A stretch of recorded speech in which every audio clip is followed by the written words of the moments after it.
गिबियावहाय नोंथांखौ आंनि चेनेलाव खुलुमग्रोना लानाय जाबाय। नोंथाङा सनाथि मायथाइनि सोमोन्दै रायजो राजाफोरखौ मा बुंहरनो सानो आंनि चेनेलनि गेजेरजों? खुलुमबाय।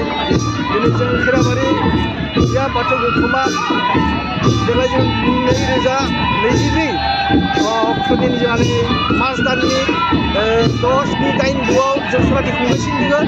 बे खुंनायनि थाखाय जों दिनै नाजागासिनो दङ।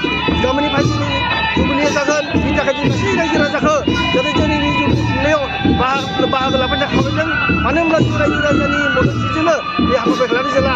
गासै रायजो राजाया जोंखौ बेयाव लैखोन फैनानै हेफाजाब मदद खालामदों। बे जोंनि खैराबारि बिया बाथौ महासभानि जिथु सनाथि मायथाइ खुंनाय बेयाव रायजो जाफुंसारगोन। बेनि थाखाय गासै रायजो राजाखौ गुरै खावलायदों जाहाथे गामिनिफ्राय जाहाथे बयबो फैनानै जों हेफाजाब थुलुंगा मदद होयो।